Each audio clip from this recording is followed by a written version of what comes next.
Assalamualaikum warahmatullahi wabarakatuh. Jumpa lagi pada materi kita yang selanjutnya di bab 6 pada semester 2 ini, yaitu tentang kemagnetan dan pemanfaatannya. Baik anak-anak, mudah-mudahan sehat selalu walaupun kita belajar dari rumah dalam kondisi pandemi corona.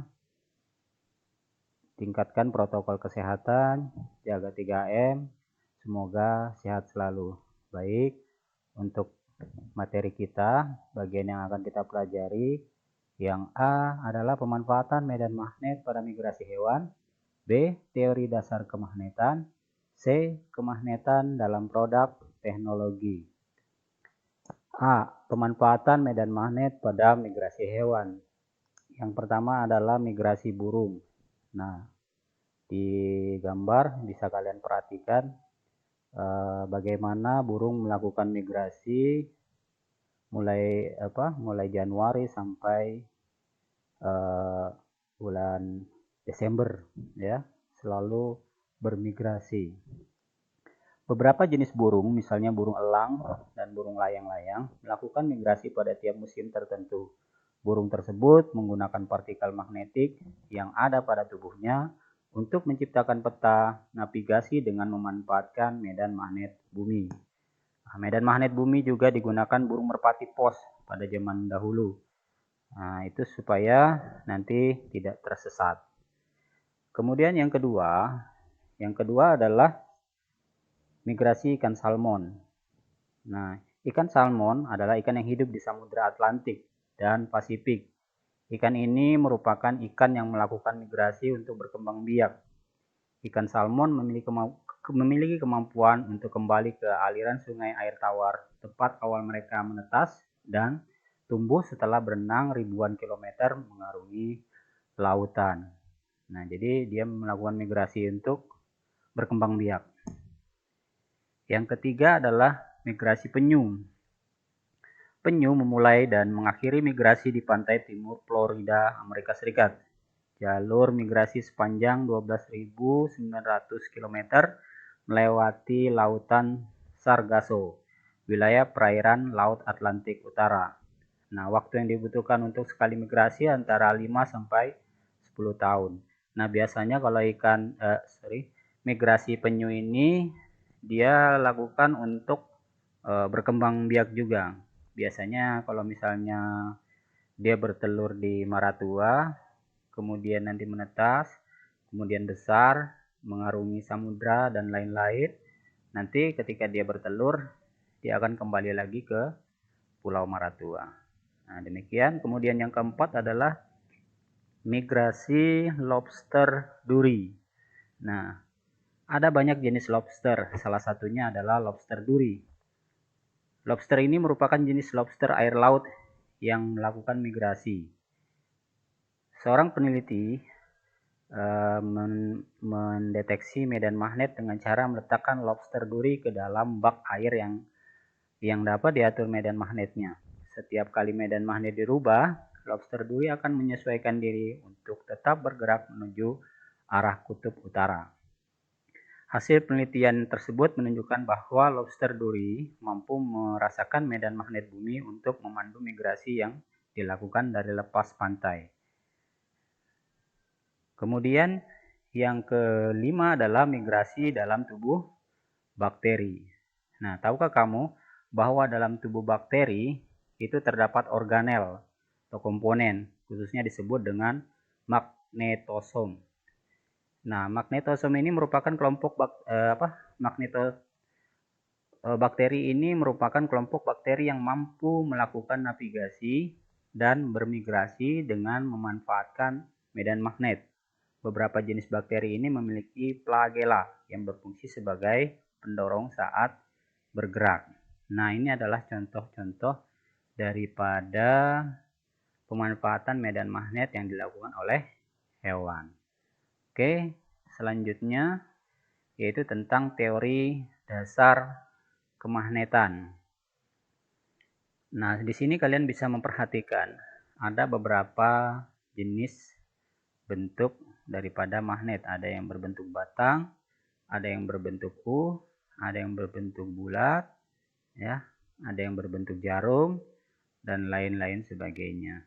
Nah, di sini bentuk animasi bahwasanya magnet itu memiliki kutub-kutub. Artinya kalau dia kutubnya sejenis, dia akan tolak menolak.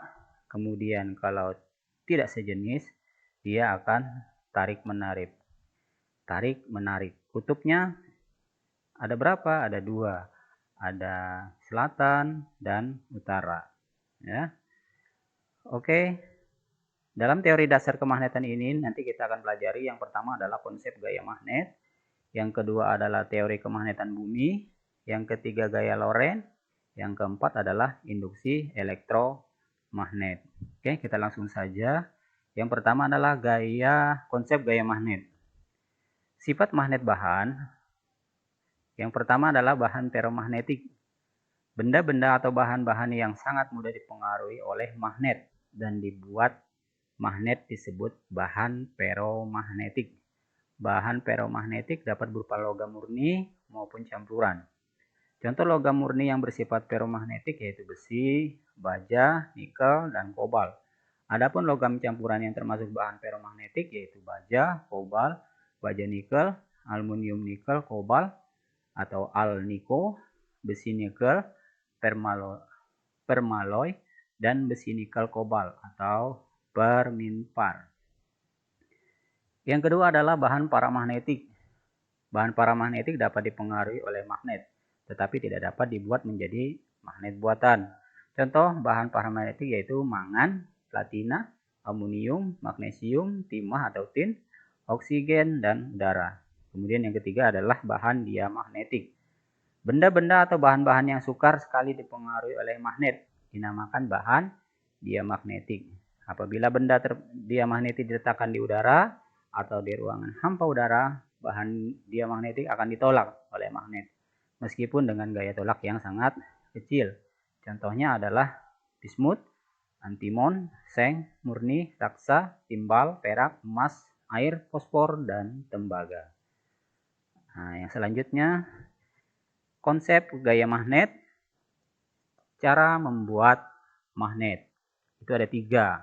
Yang pertama itu adalah dengan cara digosokkan, ya, berputar seperti ini. Jadi kutub utaranya atau selatannya boleh digosokkan ke besi. Nanti otomatis besi yang ada di sini akan berubah menjadi magnet, tapi sifatnya sementara. Yang kedua adalah dengan cara induksi.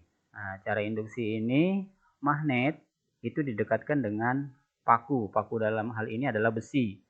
Nah, kemudian di sini ada serbuk besi. Ketika ini didekatkan, diinduksikan, maka paku ini akan berubah menjadi magnet. Kemudian yang ketiga adalah dialiri arus listrik. Nah, di sini ada paku, ada kabel, kemudian ada sumber arus yaitu baterai di sini. Nah, kemudian dihubungkan sehingganya paku ini akan berubah menjadi magnet dengan cara dililitkan. Nah, ketika didekatkan dengan paku yang kecil, maka paku yang kecil akan tertarik. Nah, paku ini akan berubah menjadi magnet yang sifatnya sementara. Nah, itu adalah 3 cara membuat magnet. Yang selanjutnya adalah penerapan elektromagnet dalam kehidupan sehari-hari. Nah, ini contoh daripada penerapan elektromagnet pada suatu benda. Misalnya ini pada bel, ya. Nah, bagaimana magnet bekerja? Nah, di sini ada elektromagnet, tentunya di sini ada magnet. Nah, ini ada magnet, kemudian ini belnya, kemudian ini pemutus arusnya. Jadi ketika itu arus mengalir, elektromagnetnya juga bekerja sehingganya menarik. Ini magnetnya ini juga magnet. Jadi tertarik sehingganya nanti ini akan berbunyi gitu. Nah, kalau ini adalah sumber arusnya. Nah, demikian. Kemudian ada yang namanya elektromagnet. Nah, alat ini hampir sama juga dengan prinsip Bell, atau dalam hal ini adalah ini saklar ya, saklar elektromagnetik. Nah, saklar elektromagnetik ini juga memanfaatkan magnet sebagai bahan bakunya. Di sini ada on, off, kemudian dengan besi. Nah, di sini ada celah. Jadi ketika ini ada gesekan, maka nanti akan memantul karena ada dorongan dari elektromagnetik ini. Ya, karena sifat magnet itu kalau misalnya dia sekutub, maka dia akan tolak menolak. Kalau dia tidak sekutub, maka dia akan tarik menarik. Oke, yang selanjutnya adalah cara menghilangkan sifat kemagnetan bahan. Nah, yang pertama adalah dengan cara dipukul atau memukul. Nah, ketika magnet ini dipukul, konsentrasinya akan terganggu. Maka ketika dipukul, ini akan berubah menjadi netral. Jadi magnetnya akan hilang ya, tapi sifatnya sementara juga. Nah, kemudian dibakar atau dipanaskan. Ketika dipanaskan, maka sifat konsentrasi daripada magnet ini juga hilang. Nah, tapi juga sifatnya sementara. Jadi kalau didekatkan dengan besi, dia tidak akan tertarik. Kemudian yang ketiga adalah dialiri sumber tegangan AC atau arus bolak-balik. Nah, ketika magnet dialiri ini, maka konsentrasinya juga terganggu, maka sifat kemagnetannya juga akan hilang. Jadi ketika didekatkan dengan besi, maka dia akan tidak menarik, ya, tidak tertarik oleh magnet yang sudah dialiri arus AC. Ya, itu adalah 3 daripada cara menghilangkan sifat kemagnetan bahan. Oke, yang selanjutnya adalah medan magnet. Nah, daerah di sekitar magnet yang masih terpengaruh oleh gaya magnet disebut medan magnet. Garis-garis gaya magnet selalu keluar dari kutub utara dan masuk ke kutub selatan. Nah, ini harus digarisbawahi. Jadi, keluarnya itu dari kutub utara dan masuknya ke kutub selatan. Semakin rapat garis gaya magnet, maka kekuatan medan magnet semakin besar. Jadi magnet itu gaya yang terbesarnya itu adalah di ujung-ujung kutubnya. Kalau di tengahnya ini tidak kuat. Nah, yang perlu kalian perhatikan pada gambarnya ini adalah kutub utara itu selalu keluar. Nah, ya, garis gaya magnetnya. Kemudian kalau selatan itu masuk. Nah, kalau misalnya utara sama selatan didekatkan, maka ini akan saling tarik menarik. Kemudian utara dengan utara didekatkan, maka akan tolak menolak. Dilihat arah garis gaya magnetnya. Kalau utara dia keluar. Ya, demikian juga selatan, nanti sama ini. Masuk tapi dia tolak menolak. Demikian untuk medan magnet. Kemudian selanjutnya adalah induksi magnet. Nah, medan magnet digambarkan dengan adanya garis gaya magnet. Kaidah genggaman tangan kanan menjelaskan hubungan arah arus dengan arah garis gaya magnet yang dihasilkan. Berdasarkan kaidah ini, arah ibu jari sebagai arus, sedangkan arah genggaman keempat jari lain merupakan arah garis gaya magnet.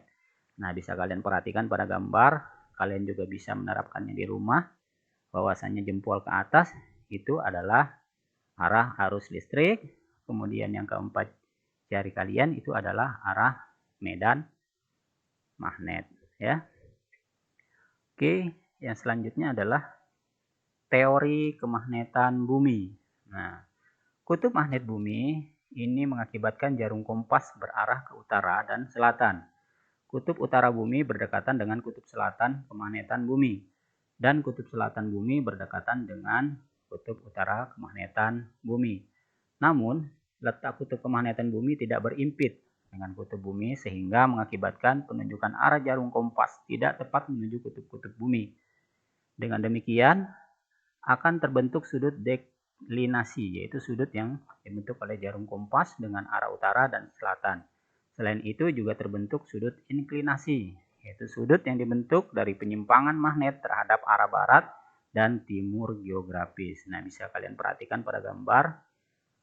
Jadi kalau misalnya di sini ada kutub utara bumi, maka nanti di sini adalah kutub selatan magnet bumi. Dalam hal ini adalah magnet jarum.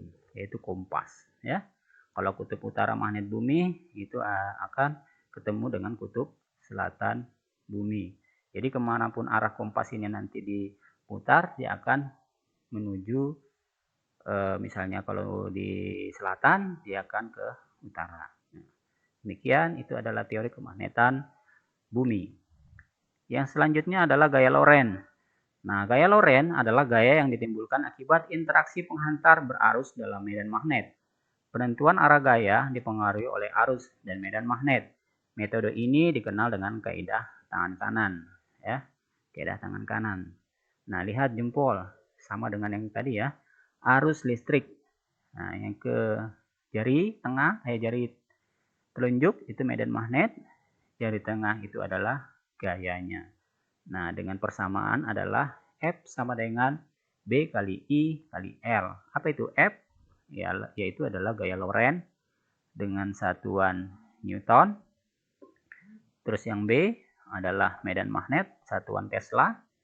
Terus yang I kuat arus listrik atau ampere. L adalah panjang kawat berarus yang masuk ke dalam medan magnet dengan satuan meter. Oke, untuk contoh soal, coba kalian perhatikan, sebuah kawat tembaga sepanjang 10 meter dialiri arus listrik sebesar 5 mega ampere. Jika kawat tembaga tersebut tegak lurus berada dalam medan magnet sebesar 8 Tesla, berapakah gaya Lorentz yang ditimbulkan? Diketahui L-nya 10 meter, I-nya sama dengan 5 mega ampere, dirubah ke ampere, berarti 5 dibagi 1000. Ya, 1 mega ampere itu adalah 1 kali 10 pangkat min 3 ampere. Jadi 0,005 ampere. B adalah 8 Tesla. Jadi ditanya adalah gaya Lorentz atau F-nya. Jawab adalah F sama dengan B kali I kali L. Sama dengan 8 kali 0,05 kali 10. Sama dengan 0,4 Newton. Ya. Jadi gaya Lorentz yang ditimbulkan sebesar 4 Newton. Oke, yang kedua adalah gaya Lorentz yang ditimbulkan oleh kawat tembaga sepanjang 2 meter dan dialiri arus sebesar 2 mega ampere adalah 12 Newton. Maka berapakah besar medan magnet yang melingkupi kawat tembaga tersebut? Diketahui panjang kawatnya 2 meter, arusnya 2 mega ampere, dirubah ke ampere menjadi 0,02 ampere atau 2 kali 10 pangkat min 3 ampere dengan gaya sebesar 12 Newton. Yang ditanya adalah medan magnet. Maka rumus yang awal tadi bisa dirubah. Jawab F sama dengan B kali I kali L. Maka B, karena medan magnet yang ditanya sama dengan F per I kali L. Maka F sama dengan 12 dibagi I kali L. 2 kali 10 pangkat min 3 dikali 2 meter. Jadi hasilnya adalah 3 kali 10 pangkat 3 Tesla. 12 bagi 2 adalah 3. 10 pangkat min 3 dinaikkan ke atas jadi 10 pangkat 3. Jadi 3 kali 10 pangkat 3 Tesla atau 3000. Jadi besarnya medan magnet yang melingkupi kawat tembaga adalah 3 kali 10 pangkat 3 Tesla. Oke, yang selanjutnya adalah induksi elektromagnetik. Induksi elektromagnetik adalah peristiwa timbulnya suatu tegangan listrik akibat medan magnet yang berubah-ubah yang diinduksikan terhadap penghantar. Tegangan yang dihasilkan oleh peristiwa induksi elektromagnetik disebut gaya gerak listrik atau GGL induksi. Nah, bisa kalian perhatikan itu persamaannya. Tapi ini kita next saja karena di dalam materi kita itu dilewatkan ya. Yang selanjutnya adalah banyak peralatan sehari-hari yang menerapkan prinsip induksi magnetik seperti dinamo, generator, transformator. Yang mana merupakan transformator? Nah, ini adalah transformator untuk merubah tegangan. Nah, di sini ada arus sekunder, ini tegangan sekunder, ada N sekunder atau lilitan sekunder. Di sini arus primer, di sini tegangan primer, ini arus masuk biasanya. Dan ini yang keluar. Misalnya di sini 5000, nanti bisa dirubah menjadi 50 ya. arusnya. Tuh. Yang selanjutnya adalah dinamo. Nah, dinamometer. Nah, ini biasanya kita gunakan di sepeda-sepeda. Kalau zaman dulu ada sepeda. Penggeraknya di sini. Nah, ini penggeraknya. Kemudian di sini ada komponen elektromagnetiknya, ada magnet, ada kumparan. Yang selanjutnya adalah generator. Nah, generator ini biasanya digunakan untuk pembangkit listrik. Nah, di sini ada magnet, ada utara, selatan, kemudian di sini ada kumparan. Begitu kumparannya ini bergerak, maka dia akan menghasilkan arus AC. Ya, ini prinsip daripada generator. Nah, ini yang generator AC, kalau ini generator DC. Ya. Nanti kalau misalnya kurang jelas, nanti bisa kalian cari di video tentang generator. Nah, kalau transformator ini nanti ada perhitungannya. Bagaimana cara menghitung daripada transformator nanti di akhir.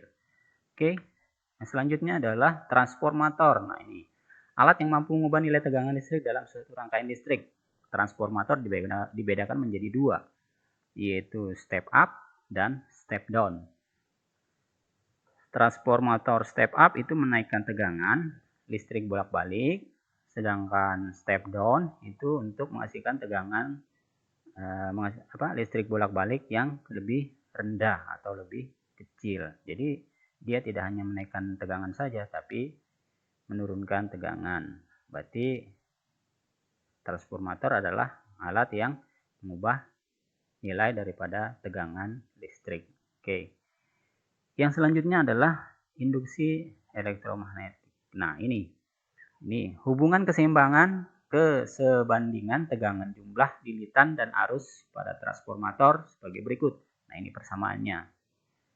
PP per PS atau tegangan primer per tegangan sekunder sama dengan lilitan primer dibagi dengan lilitan sekunder sama dengan arus sekunder sama dengan arus primer. Nah, ini adalah keterangannya, dan ini satuannya. Kalau tegangan itu volt, kalau jumlah lilitan itu biasanya meter, kemudian arus itu adalah ampere. Nah, ini efisiensi atau mu sama dengan Vs per Pp atau V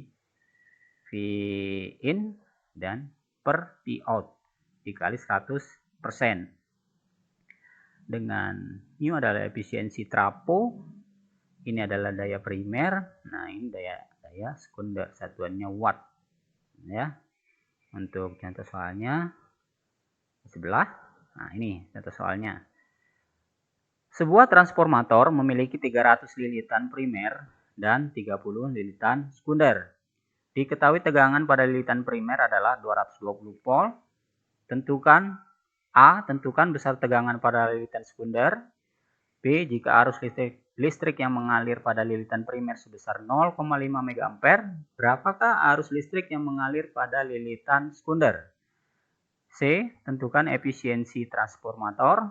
Yang D, tentukan jenis transformatornya. Nah, diketahui NP sama dengan 300 lilitan, NS adalah 30 lilitan, PP adalah 220 volt, IP 0,5 mA. Ditanya Vs, B, Is, C, mu, D, jenis transformator.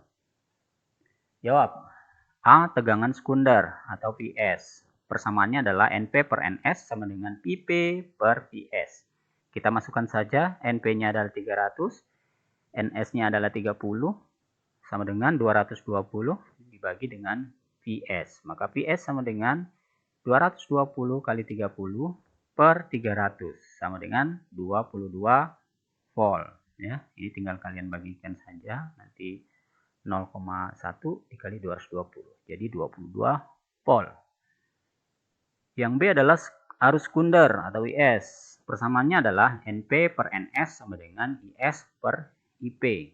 300 dibagi dengan 30 sama dengan IS per 0,5 mA. Nah, di sini tidak dirubah satuannya ya.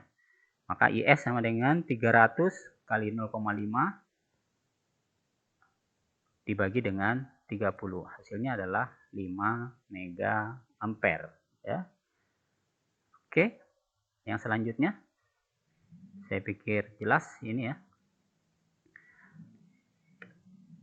Efisiensi transformator, yaitu N sama dengan V out per V in atau PS per Vp kali 100%. Maka PS kali IS per Vp kali IP kali 100%. Sama dengan PS-nya kita masukkan 5 mega ampere, kemudian IS-nya 22 volt, Vp-nya 0,5, IP-nya adalah 220 kali 100%. Nah, ini kita bagikan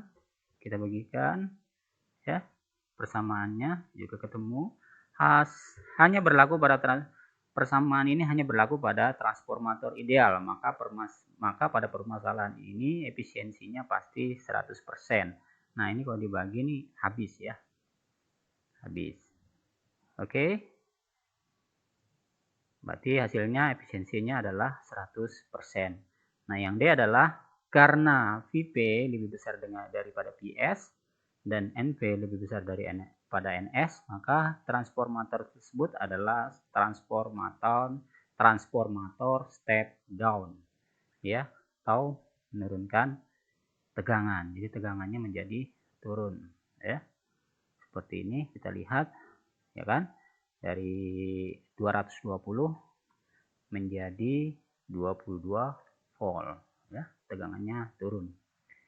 Oke, yang terakhir adalah C, kemagnetan dalam produk teknologi. Nah, ini ada yang menggunakan prinsip daripada magnetic resonance imaging atau MRI, ya. Ini adalah alat yang digunakan untuk scan, ya, scan tubuh. Nah, MRI ini dimasukkan ke dalam medan magnet yang memiliki kekuatan 5.000 kali lipat lebih kuat dari medan magnet bumi. Medan magnet sebesar ini mengakibatkan nukleon tubuh berputar dan bergaris sejajar menjadi jarum kompas, ya. Nukleon tersebut kemudian ditembak dengan gelombang radio untuk menginduksikan arahnya, ya. Ini lebih dari sekedar mendeteksi ada tidaknya penyakit seperti tumor, ya. MRI dapat digunakan untuk merekam pikiran manusia. Nah, yang selanjutnya adalah pembangkit listrik tenaga nuklir, ya, atau PLTN. Nah, ini pembangkit yang menggunakan energi nuklir untuk menghasilkan listrik. Nah, mirip dengan pembangkit listrik tenaga uap, tapi di sini digunakan adalah medan magnetnya, gitu ya. Ya kan? Agar partikelnya itu menyebar ke lingkungan digunakan botol magnet dengan medan magnet yang sangat besar. Botol magnet akan menarik partikel-partikel bermuatan sehingga tetap berada dalam reaktor. Jadi yang digunakan itu adalah yang seperti cerobong asapnya itu. Jadi reaktornya itu tidak kemana-mana, jadi ditarik oleh medan magnet. Nah, itu. Yang kemudian adalah kereta maglev. Nah, kereta maglev ini merupakan kependekan dari magnetically levitated atau kereta terbang. Nah, diterbangkan kurang lebih dari 10 mm di atas relnya. Jadi meskipun relnya dan kereta tidak menempel, kereta maglev yang super cepat mampu melaju hingga 650 km per jam. Tidak akan terjatuh dan tergelincir. Hal ini disebabkan oleh kereta maglev menerapkan prinsip gaya tolak-menolak magnet serta didorong dengan menggunakan motor induksi. Nah, ini bisa kalian perhatikan pada gambar, ya. Di Jepang, negara-negara maju, ini sudah ada seperti di Nagayo dan Osaka, ya. Mungkin demikian tentang kemagnetan dan pemanfaatannya. Sekali lagi terima kasih. Bapak akhiri. Assalamualaikum warahmatullahi wabarakatuh.